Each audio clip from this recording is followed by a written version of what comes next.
Episode 2, Pre-Flight Preparation, The Captain's Approach. Welcome back to Captain's Chair, where I continue to expose the airline industry's best-kept secrets. If you're watching because you think pre-flight preparation is just about skimming the weather report and checking fuel numbers, congratulations. You've fallen for aviation's equivalent of thinking marriage counselling is just saying, "Yes, dear," with better timing. The reality: pre-flight preparation for airline captains is to basic pre-flight checks what chess is to tic-tac-toe. Technically, both involve pieces on a board, but one requires slightly more strategic thinking. I'm Captain James, and after spending decades perfecting the art of being perpetually over-prepared, I've learned that what happens before you enter the cockpit determines whether your day ends with a gin and tonic or an incident report. Today, I'm diving into Chapter 1 of my command course material, the chapter flight schools conveniently forget to mention exists. I'll walk you through the captain's approach to pre-flight preparation that separates the professionals from the people who think showing up 5 minutes before briefing counts as being early. We'll cover the 4 critical elements of pre-flight mastery, and I'll show you exactly how to implement them, starting with your very next flight. Let's start with timing. Most pilots think arriving on time for a briefing means sprinting through the terminal, coffee sloshing everywhere, arriving exactly as the briefing starts.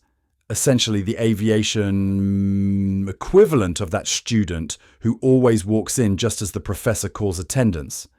What separates captains from co-pilots is understanding that on time actually means 40 minutes before your scheduled briefing. This isn't arbitrary, it's strategic. When I was preparing for my command course, I realized that this buffer allows you to review flight plans, weather, and NOTAMs before the formal briefing even begins. You're processing information in a calm environment, not while simultaneously trying to introduce yourself to a new first officer and figure out if that maintenance write-up affects your departure. This isn't just about being punctual, it's the difference between conducting a briefing and surviving one.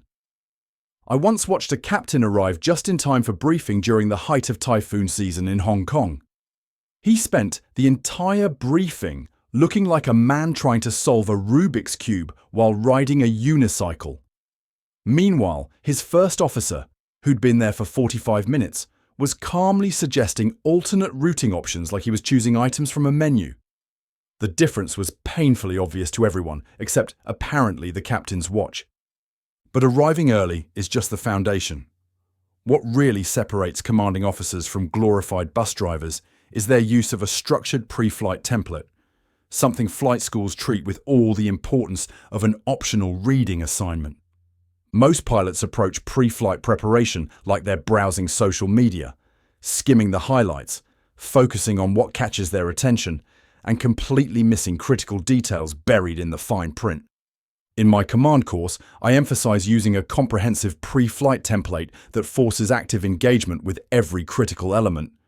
This isn't just a checklist, it's a systematic approach to building situational awareness. You're not just noting the alternate airport, you're evaluating whether it's changed from your expectations and why. You're not just checking fuel figures, you're comparing them against your mental model of what they should be.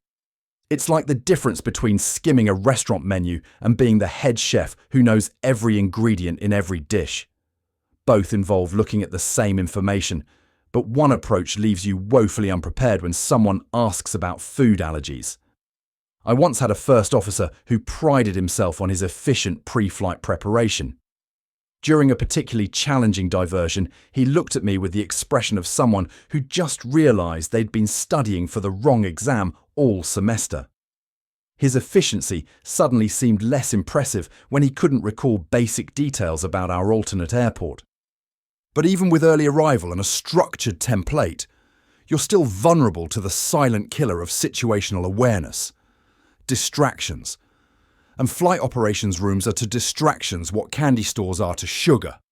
They're practically designed to overload your senses. Most pilots treat distractions as inevitable interruptions, essentially accepting that their preparation will be as fragmented as airline Wi-Fi coverage. What they don't realize is that effective captains don't just endure distractions, they anticipate and manage them. When I was preparing for command, I learned to create mental firewalls between critical preparation tasks and the chaos of operations rooms. That new 4-page notice? It gets dedicated attention after you've processed your core flight information. Colleagues asking about your weekend. They get a friendly but brief response that doesn't derail your mental processing. It's like the difference between trying to read a book in a nightclub versus bringing earplugs. Both involve reading in a noisy environment, but one approach acknowledges reality and adapts to it. I once observed a captain trying to review a complex departure procedure while simultaneously engaging in 3 different conversations. His briefing afterward had more plot holes than a rushed sequel movie. Meanwhile, another captain politely excused herself for 5 minutes of focused review and returned with a briefing so clear it could have been published as an aviation textbook. So there you have it. The captain's approach to pre-flight preparation that separates the commanders from the merely competent. Arriving early, using a structured template, and managing distractions aren't just good habits. They're the foundation of command authority. The good news? You don't need to wait until you're wearing 4 stripes to implement these strategies. You can start building these habits from your very next flight, giving you a massive advantage over your peers who are still treating pre-flight preparation like it's an inconvenient prelude to the real job.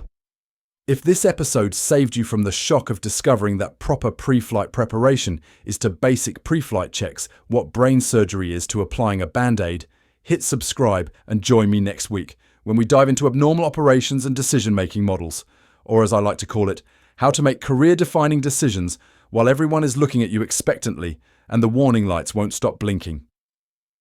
This is Captain James, signing off from the captain's chair, where we tell you what they don't want you